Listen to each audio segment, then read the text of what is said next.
നമസ്കാരം. Australia vs west Indies test മൂന്നാം ദിവസം അവസാനിച്ചിരിക്കുകയാണ്. ഓസ്ട്രേലിയൻ മിഡിൽ ഓർഡർ ബാറ്റ്സ്മാൻമാരുടെയും അതുപോലെ തന്നെ വെസ്റ്റ് ഇൻഡീസിൻ്റെ ഫീൽഡേഴ്സിൻ്റെയും അമ്പയർമാരുടെയും മികച്ച പ്രകടനം മൂലമാണ് ഓസ്ട്രേലിയക്ക് മൂന്നാം ദിവസം തന്നെ ഈ കളി വിജയിക്കാനായിട്ട് സാധിച്ചത്. ഈ ഒരു മാച്ചിൽ ഏറ്റവും ഗെയിം ചേഞ്ചിങ് ആയിട്ടുള്ള പെർഫോമൻസ് ഏതാണെന്ന് ചോദിച്ചാൽ രണ്ടാം ഇന്നിംഗ്സിൽ ഓസ്ട്രേലിയയുടെ മിഡിൽ ഓർഡർ കോൺട്രിബ്യൂട്ട് ചെയ്ത റൺസാണ്. ഹെഡ് 61, വെബ്സ്റ്റർ 63, അതുപോലെ തന്നെ അലക്സ് കാരി 65. ഈ മൂന്ന് പേരുടെ പെർഫോമൻസ് വളരെ ക്രൂഷ്യലായിരുന്നു. കാരണം വളരെ ഡിഫിക്കൽട്ടായിട്ടുള്ള ഒരു പിച്ചിൽ അത് സെക്കൻഡ് ഇന്നിങ്സിൽ മൂന്നാം ദിവസം അവർ അടിച്ച റൺസ് വളരെ വിലപ്പെട്ടതാണ്. അത് വെസ്റ്റ് ഇൻഡീസ് ബാറ്റ് ചെയ്യാൻ വന്നപ്പോൾ നമുക്ക് മനസ്സിലായി ആ ഒരു പിച്ച് എത്രത്തോളം ഡിഫിക്കൽട്ടാണ് ബാറ്റ് ചെയ്യാന്നുള്ളത്. അതുകൊണ്ട് തന്നെ അങ്ങനെ ഒരു പിച്ചിൽ അടിച്ച ആ മിഡിൽ ഓർഡർ കോൺട്രിബ്യൂട്ട് ചെയ്ത റൺസ് ഓസ്ട്രേലിയയെ സംബന്ധിച്ച് വളരെ ഇമ്പോർട്ടൻ്റ് ആണ്. അവർ ആ രണ്ടാം ഇന്നിങ്സിൽ 300 റൺസ് എന്ന് പറയുന്ന ഒരു ലീഡിലേക്ക് എത്തിക്കാനായിട്ട് ഈ പെർഫോമൻസ് ഓസ്ട്രേലിയ തീർച്ചയായിട്ടും ഹെൽപ്പ് ചെയ്തു. ഈ മാച്ചിലെ man of the match Travis ഹെഡാണ്. ആദ്യ ഇന്നിങ്സിൽ 59ഉം രണ്ടാം ഇന്നിങ്സിൽ 61 റൺ അടിച്ച് ഓസ്ട്രേലിയയുടെ വിജയത്തിൽ നിർണായക പങ്ക് ട്രാവിസ് ഹെഡ് വഹിച്ചിട്ടുണ്ട്. എന്തായാലും 300 എന്ന് പറയുന്ന ഒരു ഹ്യൂജ് സ്കോർ പിന്തുടരുന്ന വെസ്റ്റ് ഇൻഡീസിനെ രണ്ടാം ഇന്നിങ്സിൽ 141 ഓസ്ട്രേലിയ ചുരുട്ടി കെട്ടി. ഹേസൽവുഡ് 5 വിക്കറ്റ് എടുത്തു. അപ്പോൾ ആ ഒരു പിച്ചിൻ്റെ ഡിഫിക്കൽട്ടി നമുക്ക് ഊഹിക്കാൻ പറ്റും. ഹേസൽവുഡ് ഇങ്ങനെയുള്ള പിച്ചിൽ നിന്നുള്ള സപ്പോർട്ടും കൂടെ ഉണ്ടെങ്കിൽ ഹേസൽവുഡ് നന്നായിട്ട് പെർഫോം ചെയ്യും. അതിനകത്ത് വെസ്റ്റ് ഇൻഡീസിൻ്റെ ടോപ്പ് സ്കോറർ ഷമാർ ജോസഫാണ് ശരിക്കും പറഞ്ഞാൽ ഈ ഒരു മാച്ചിലെ വെസ്റ്റ് ഇൻഡീസിൻ്റെ താരം. ഫസ്റ്റ് ഇന്നിങ്സിൽ 4 വിക്കറ്റ് ഇട്ടു, സെക്കൻഡ് ഇന്നിങ്സിൽ 5 വിക്കറ്റ് ഇട്ടു, ഹെഡിൻ്റെ വിക്കറ്റ് അടക്കം 5 വിക്കറ്റ് ഇട്ടു. ലാസ്റ്റ് വെസ്റ്റ് ഇൻഡീസ് തകർന്ന് അടിഞ്ഞുകൊണ്ടിരുന്നപ്പോഴത്തേക്ക് 44 റൺസ് എന്ന് പറഞ്ഞ് വാല്യുബിൾ ആയിട്ടുള്ള കോൺട്രിബ്യൂഷൻ കൊടുത്തു. ഇല്ലാന്നുണ്ടെങ്കിൽ 100-നകത്ത് വെസ്റ്റ് ഇൻഡീസ് ഓൾ ഔട്ടായി പോകേണ്ടതായിരുന്നു. പിന്നെ അതുപോലെ തന്നെ മികച്ച പ്രകടനം നടത്തിയ കുറച്ച് ആൾക്കാരുണ്ട്. വെസ്റ്റ് ഇൻഡീസിൻ്റെ ഫീൽഡേഴ്സ് എന്തോരം ക്യാച്ചാണ് കളഞ്ഞത്. സെക്കൻഡ് ഇന്നിങ്സിൽ ഹെഡിൻ്റെ ക്രൂഷ്യൽ ആയിട്ടുള്ള ഒരു വിക്കറ്റ്, ആ ഒരു ക്യാച്ച് അടക്കം ഒരുപാട് ക്യാച്ചുകൾ വെസ്റ്റ് ഇൻഡീസ് ഫീൽഡേഴ്സ് ഈ ഒരു മാച്ചിൽ കളഞ്ഞു. ക്യാച്ചസ് വിൻ മാച്ചസ് എന്ന് ചുമ്മാ പറയുന്നതല്ല, ഒരുപാട് ക്യാച്ചസ് ഫസ്റ്റ് ഇന്നിങ്സിലായാലും ശരി സെക്കൻഡ് ഇന്നിങ്സിലായാലും ശരി എത്രയും ക്യാച്ച് വിട്ടിട്ട് കളി ജയിക്കുക എന്ന് പറയുന്നത് ഇമ്പോസിബിൾ ആയിട്ടുള്ള കാര്യമാണ്. ഇപ്പോൾ ഈയിടെയായിട്ട് ഒരുപാട് ക്യാച്ച് ഡ്രോപ്സ് നമ്മൾ കാണുന്നുണ്ട്. ഇംഗ്ലണ്ട് മാച്ചിൽ നമ്മൾ കണ്ടു, ഇന്ത്യ ഒരുപാട് ക്യാച്ച് കളഞ്ഞു. അതുപോലെ തന്നെ ഇംഗ്ലണ്ട് കുറച്ച് ക്യാച്ചുകൾ കളഞ്ഞിരുന്നു. അതുപോലെ തന്നെ നമ്മൾ ഈ പ്രാവശ്യത്തെ IPL കണ്ടിരുന്നു, ഒരുപാട് ക്യാച്ചസ് ഡ്രോപ്പ് ചെയ്തിരുന്നു. അത് എന്താണെന്ന് എനിക്കറിയില്ല. ഈയിടെയായിട്ട് മാച്ചുകളെല്ലാം ഒരുപാട് ക്യാച്ചസ് ഡ്രോപ്പ് ചെയ്യുന്നുണ്ട്. ഇനി വേറൊരു മെയിൻ ഫാക്ടർ ഈ മാച്ചിലേക്ക് വന്നു കഴിഞ്ഞാൽ അമ്പയർമാരുടെ ഡിസിഷനാണ്. അതും ഫീൽഡ് അമ്പയർ അല്ല, തേർഡ് അമ്പയറിൻ്റെ ഡിസിഷൻസ്. ഒരുപാട് ക്രൂഷ്യൽ ഡിസിഷൻസിന് വെസ്റ്റ് ഇൻഡീസിനെതിരായിട്ട് അമ്പയർമാർ വിധിക്കുകയുണ്ടായി. അത് തീർച്ചയായിട്ടും നിർണായകമായിട്ടുള്ള ഒരു മാറ്റം മാച്ചിൻ്റെ ഒരു ഗതിയിൽ ഉണ്ടാക്കിയിട്ടുണ്ട്. പ്രത്യേകിച്ചും ഹെഡിൻ്റെ വിക്കറ്റ് കറക്റ്റായിട്ട് സ്പൈക്ക് ഉണ്ടായിരുന്നു, ടച്ച് ഉണ്ടായിരുന്നു, പ്രോപ്പറായിട്ട് ബോളിൻ്റെ അടിയിൽ ഗ്ലൗസ് ഉണ്ടായിരുന്നു, ക്യാച്ചായിരുന്നു. അത് കാണുന്ന എല്ലാവർക്കും മനസ്സിലാവും, ഏത് കണ്ണുകൊട്ടനും മനസ്സിലാവും അത് ഔട്ടാണെന്ന്. അമ്പയർ ഔട്ട് കൊടുത്തില്ല. അതുപോലെ തന്നെ വെസ്റ്റ് ഇൻഡീസ് ബാറ്റ് ചെയ്യുന്ന സമയത്ത് 2 വിക്കറ്റ് ഇതേപോലെ തന്നെ ഒരു കീപ്പർ ക്യാച്ച്, അത് കറക്റ്റായിട്ട് ബോൾ താഴെ ടച്ച് ചെയ്യുന്നുണ്ടായിരുന്നു. ഒരു പക്ഷേ കീപ്പറിൻ്റെ കയ്യിൽ ബോൾ കൺട്രോളിലായിരുന്നെങ്കിൽ പോലും അതൊരു 50-50 മാത്രമാണ്. അപ്പോൾ സംശയത്തിൻ്റെ ആനുകൂല്യം തീർച്ചയായിട്ടും ബാറ്റ്സ്മാന് കിട്ടേണ്ടതാണ്.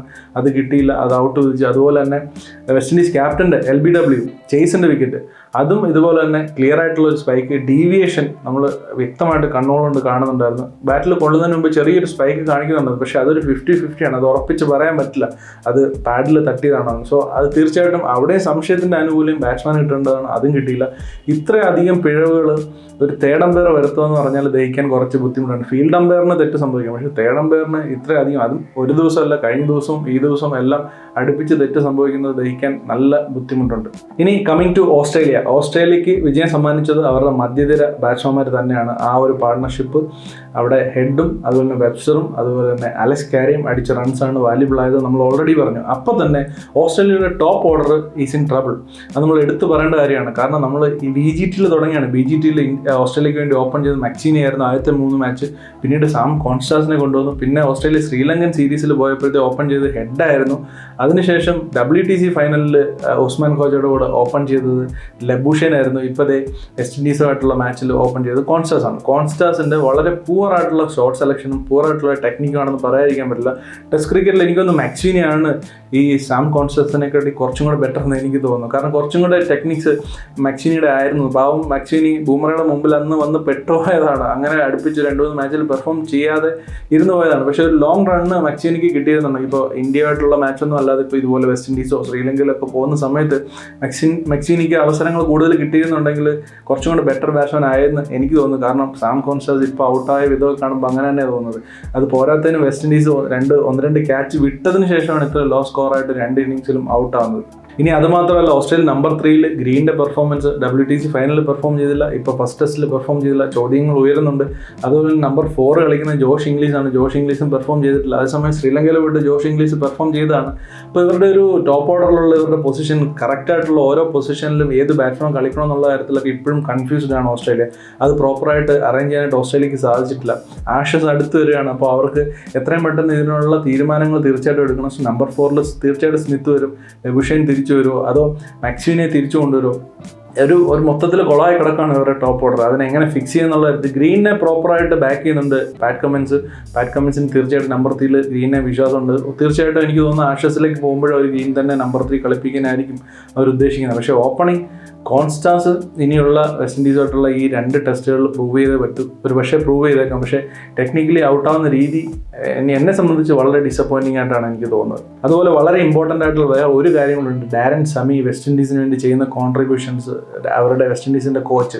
ഇപ്പോൾ നമുക്കറിയാം Darren Sammy already world cup winning ക്യാപ്റ്റനായിരുന്നു വെസ്റ്റ് ഇൻഡീസിൻ്റെ. ഇപ്പോൾ കോച്ചാണ്. T20-ലായാലും ODI-ലായാലും അതുപോലെ ടെസ്റ്റിലായാലും വെസ്റ്റ് ഇൻഡീസിനെ തിരിച്ച് ആ ഒരു പ്രതാപകാലത്തേക്ക് കൊണ്ടുവരാൻ വേണ്ടി കഷ്ടപ്പെടുന്ന ഒരു പ്ലെയറാണ്. ഒരു താരം തന്നെയാണ്. കാരണം കോച്ചാണെങ്കിൽ പോലും അവിടെ ഇരുന്ന് പ്ലെയേഴ്സിനെ സപ്പോർട്ട് ചെയ്യുന്നതായാലും എൻകറേജ് ചെയ്യുന്നതായാലും കാണുമ്പോൾ നമുക്ക് മനസ്സിലാവുന്നുണ്ട് വെസ്റ്റ് ഇൻഡീസ് തിരിച്ച് ക്രിക്കറ്റിലേക്ക് സ്ട്രോങ് ആയിട്ട് വരണം എന്നുള്ളത് എല്ലാ ക്രിക്കറ്റ് ആരാധകരെ സംബന്ധിച്ചും വളരെ ഇമ്പോർട്ടൻ്റ് ആയിട്ട് ആഗ്രഹിക്കുന്ന ഒരു കാര്യമാണ്. അതിന് ഡാരൻ സമി നന്നായിട്ട് കഷ്ടപ്പെടുന്നുണ്ടെന്ന് വിസിബിളി കാണാൻ പറ്റുന്നുണ്ട്.